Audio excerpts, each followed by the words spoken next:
Students, आज के class में मैं आपको एक्सरसाइज 10.2 के जो सम्स हैं वो कराने वाला हूं। इसके लास्ट क्लास में मैंने आपको चैप्टर 10 की जो दो थ्योरम्स थे वो मैंने कराया था और कुछ बेसिक सम्स मैंने आपको समझाए थे। तो इसको स्टार्ट करने से पहले मैं थोड़ा सा आपको रिकैप्चुलेट करा दूं, पहले के बारे में अब थोड़ा सा बता दूं मैं आपको। देखिए, इसमें दो प्रॉपर्टीज़ हमने पहले पढ़े थे। एक तो ये था, फर्स्ट ये था थ्योरम कि angle between radius and tangent is 90 degree, यानी कोई भी टेंजेंट है ये और ये रेडियस है तो इसके जो बीच का एंगल होगा वो ऑलवेज 90 डिग्री का होगा। ठीक है, पहले थ्योरम में हमने ये पढ़ा था।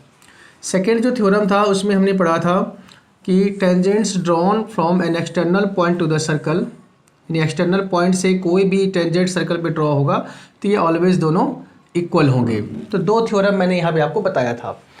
इसके बाद इस एक्सरसाइज में और भी बहुत सारी चीज़ें आपको यूज़ होगी। जैसे मैं आपको कि ये बता दूं मैं, जैसे टेंजेंट है और रेडियस के बीच में 90 का एंगल बनता है। अब ये अगर लाइन आपको निकालना है, सपोज़ आपको OA निकालना है, तो ये पाइथागोरस थ्योरम के अकॉर्डिंग आप इसमें से कोई भी टू साइड्स गिवन होगा, थर्ड साइड आप निकाल सकते हैं। पाइथागोरस थ्योरम का यूज़ यहाँ हो जाएगा क्योंकि यहाँ पे 90 डिग्री का एंगल बन रहा है। ठीक है, दूसरा चीज़ इसमें कि एंगल सम प्रॉपर्टी, सपोज़ ये आपका इस तरह से टेंजेंट ड्रॉ हो रहा है और ये सेंटर से भी कुछ एंगल बन रहे हैं, यहाँ पे एक एंगल। ठीक है, तो अब देखिए यहाँ पे 4 एंगल्स हो रहे हैं। एक एंगल ये 90 का हो जाएगा, angle between radius and tangent. एक ये एंगल है O और एक एंगल ये वाला P हो जाएगा। तो ये 4 एंगल्स हो गए, PQRO। ये 4 एंगल हो गए आपके पास, जिसमें कि ये angle between radius and tangent आपका एंगल Q और एंगल R जो है वो अंडरस्टूड है कि 90 डिग्री होगा क्योंकि ये रेडियस और टेंजेंट के बीच बन रहा है।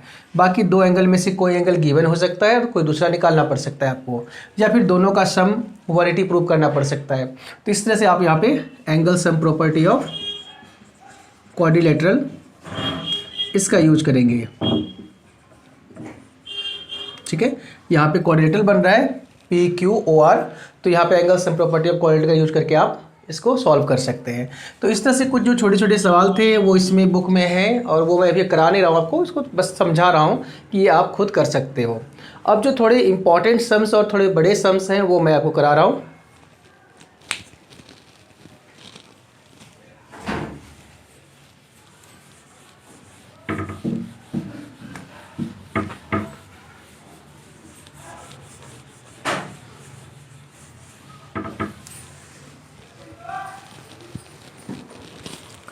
हाँ, एक क्वेश्चन देखिए, क्वेश्चन नंबर 9 है इन फिगर, यानी फिगर यहाँ पे गिवन है आपका क्वेश्चन नंबर 9 और फिगर यहाँ गिवन है। ये सर्कल है और ये 2 पैरेलल टेंजेंट्स गिवन है। ये है x y और ये है x डैश y डैश। ठीक है, और ये PQ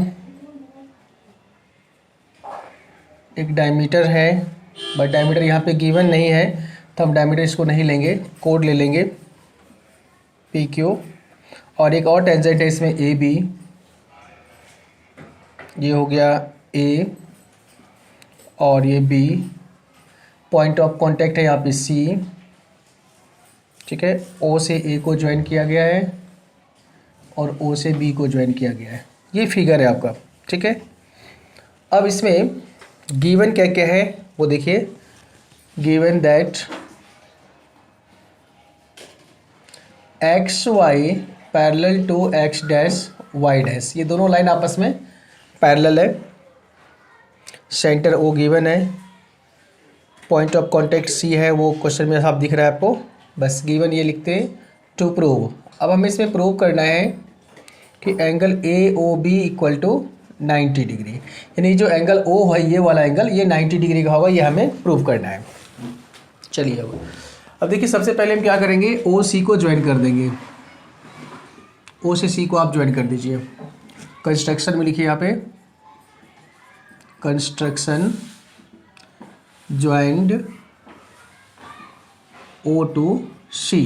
O से C को हमने ज्वाइन कर दिया। अब जब हमने O से C को ज्वाइन कर दिया तो यहाँ पे हमारे पास दो ट्रायंगल बन गए, जैसे OQB और OCB या OBC। ठीक है, ये दो ट्रायंगल बन रहे हैं, नीचे भी, दो ट्रायंगल ऊपर भी बन रहा है। तो हम इस दो ट्रायंगल को पहले कॉन्ग्रुएंट कर लेंगे। ठीक है, तो अब देखिए यहाँ पे हम triangle solution in triangle QOB and triangle BOC, इस दो ट्रायंगल की बात हम कर रहे हैं अभी, इसी पे ध्यान रखना है आपको। एक तो हो जाएगा आपका OQ इक्वल टू OC, ये हो गया रेडियाई, दोनों रेडियस है OQ और OC। दूसरा OB इक्वल टू OB, ये कॉमन है, दोनों ही ट्रायंगल में है। तीसरा QB इक्वल टू BC, ये हो गया टेंजेंट्स है दोनों QB और BC, एक्सटर्नल पॉइंट B है, दोनों इक्वल होंगे। तो by side side side triangle QOB congruent triangle BOC। अब ये दोनों ट्रायंगल हमारा कॉन्ग्रुएंट हो गया। अब जब ये दोनों ट्रायंगल कॉन्ग्रुएंट हो गया तो एंगल हमारा जो होगा ये OBQ, so angle OBQ equal to angle OBC, ये हो जाएगा बाय CPCT, है ना, corresponding part of congruent triangle. ये दोनों कॉरेस्पॉन्डिंग पार्ट है, दोनों का एंगल आपस में इक्वल हो जाएगा। अब जिस तरह से ये दोनों एंगल हमने इक्वल दिखाया उसी तरह से हमारा ये दोनों एंगल भी इक्वल हो जाएगा ऊपर वाला। तो सिंपल आप लिखिए आपको similarly angle OAC is equal to angle OAP, ये दोनों भी इक्वल हो गया। ठीक है, अब देखिए कि हमारे पास XY और X dash Y dash parallel line given है। अब यहाँ लिखिए ऑल्सो गिवन दैट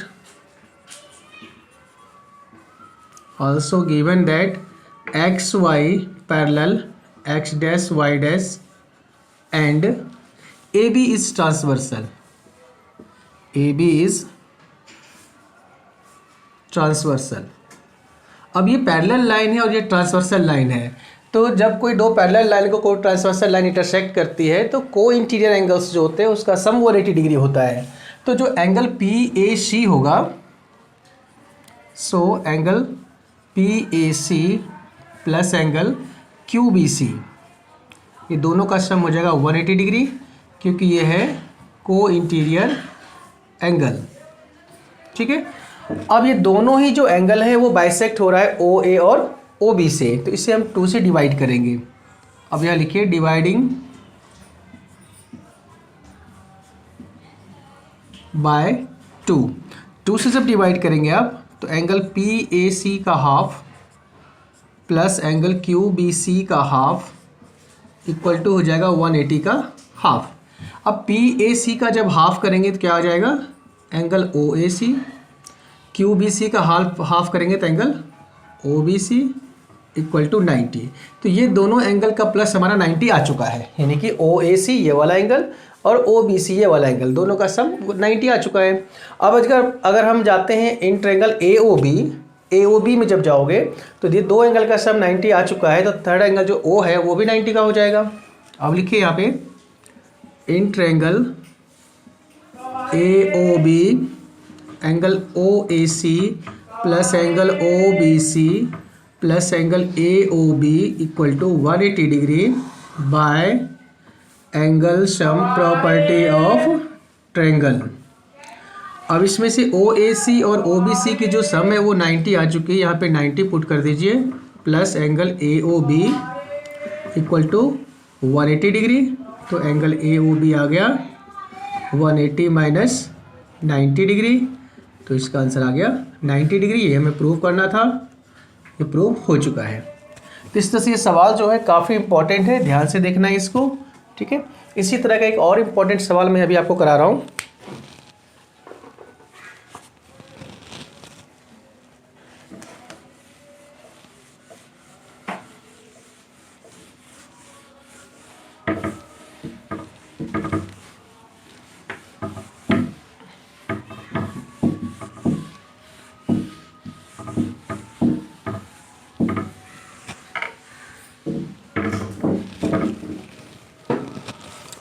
अब इसके नेक्स्ट देखिए क्वेश्चन नंबर है 11। ठीक है, क्वेश्चन नंबर 11 में prove that parallelogram circumscribing a circle is a rhombus, यानी कि पैरेललोग्राम जो सर्कमस्क्राइबिंग अ सर्कल है ठीक है, यानी कि सर्कल के जस्ट ऊपर से पास कर रहा है ये, तो वो रोम्बस होती है, हमें प्रूव करना है। Question number 11। अब एक रोम्बस आप ड्रॉ करिए।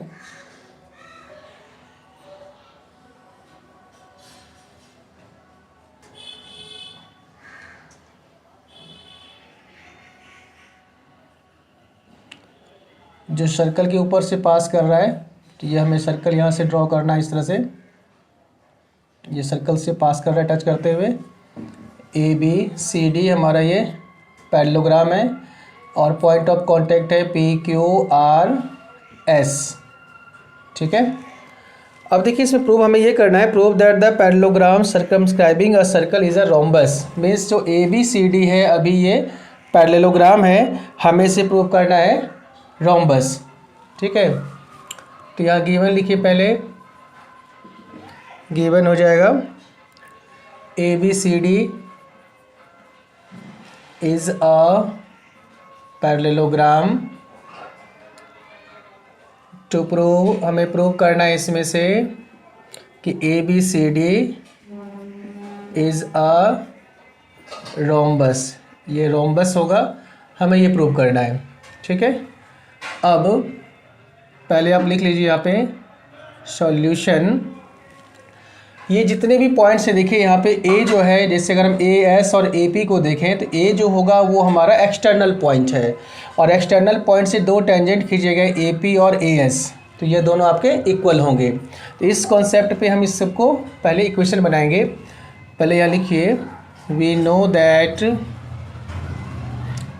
Tangents drawn from an external point to the circle are equal। हमें ये प्रूव कर, ये पहले बताना है कि टेंजेंट्स जो एक्सटर्नल पॉइंट से ड्रॉ किए जाते हैं वो ऑलवेज इक्वल होता है। ये आपका थ्योरम नंबर 2 है। ठीक है, तो देयरफॉर यहाँ पे हो जाएगा AP equal to AS, equation first. दूसरा हो जाएगा PB equal to BQ, equation second. ऐसे ही हम लेंगे ऊपर से DR equal to DS, equation third. इसके बाद RC equal to CQ, equation fourth. अब इन सबको ऐड कर दीजिए आप, adding equation first, equation second, equation third and equation fourth. ठीक है, अब जब ये 4 को ऐड करेंगे तो क्या हो जाएगा, ये AP plus PB plus DR plus RC is equal to, इधर का भी ऐड करिए आप, AS plus BQ plus DS plus CQ। अब यहाँ पे हम AP और PB को एक ग्रुप में कर लेते हैं, AP प्लस PB, और यहाँ पे DR प्लस RC। इधर में आप AS प्लस DS को हम एक ग्रुप में कर रहे हैं, AS प्लस DS और BQ प्लस CQ। अब क्या हो जाएगा, AP प्लस PB को जब हम ऐड करेंगे दोनों में, देखिए तो क्या आ जाएगा, ये AB, DR प्लस DS करेंगे, DR प्लस RC करेंगे तो CD, AS प्लस DS करेंगे तो AD, और BQ प्लस CQ करेंगे तो BC। ये आ गया। अब देखिए AB और जो CD ये दोनों इक्वल है, क्योंकि opposite sides of parallelogram equal होते हैं। तो हम यहाँ पे करेंगे AB प्लस CD को भी आप AB कर दीजिए, AD प्लस BC, AD और BC है तो यहाँ पे हो जाएगा AD प्लस BC को भी कर दीजिए आप AD। यहाँ लिख दीजिए because opposite sides of parallelogram. ठीक है, अब AB प्लस AB करोगे तो क्या हो जाएगी, twice AB, AD plus AD करेंगे तो ट्वाइस AD। अब 2 से 2 कैंसिल हो जाएगा, तो क्या रिजल्ट आ गया, AB इक्वल टू AD। अब देखिए फिगर में ये AB है और ये AD है, यानी ये दोनों कंसेक्यूटिव साइड्स है, साथ साथ वाले साइड्स हैं। तो किसी भी पैरेललोग्राम में अगर साथ साथ वाले साइड इक्वल हो गए तो क्या हो जाते हैं, वो रोम्बस, है ना। ठीक है, सो ABCD is a rhombus proved। ये आपका प्रूव हो गया कि ABCD रोम्बस है। इस बुक में आपके पास एक सवाल ऐसा भी है जिसमें कि आपको सिर्फ ये प्रूव करना है, जैसे मैंने यहाँ किया था ना AB + CD = AD + BC। I think वो क्वेश्चन नंबर 8 है, हाँ 8 ही है। क्वेश्चन नंबर 8 है आपका, वो भी समझिए आपका कवर हो गया, उसमें यहीं तक प्रूव करना था, ठीक है। और उसी को थोड़ा सा हम और आगे बढ़ा दिए तो क्वेश्चन नंबर आपका 10 भी कवर हो गया, 11 भी कवर हो गया, सॉरी। अब इसके बाद क्वेश्चन नंबर 12 और क्वेश्चन नंबर 13, ये मोस्ट इंपॉर्टेंट है आपके लिए, थोड़ा सा लेंदी है, तो इसको हम नेक्स्ट क्लास में करेंगे, ठीक है। और अभी तक जो मैंने कराया है, अगर आपको समझ में आ रही है तो आप इसको अच्छे से लाइक करिए, शेयर करिए, और अगर चैनल को सब्सक्राइब नहीं किया है सब्सक्राइब ज़रूर कर लीजिए, क्योंकि इस चैनल पे आपको 9th और 10th की मैथ्स की कंप्लीट सिलेबस कराई जाएगी, शॉर्टकट ट्रिक्स कराए जाएंगे, ठीक है। और अगर कोई डाउट होती है, कहीं भी कोई प्रॉब्लम होती है, तो आप कमेंट बॉक्स में ज़रूर लिखिए।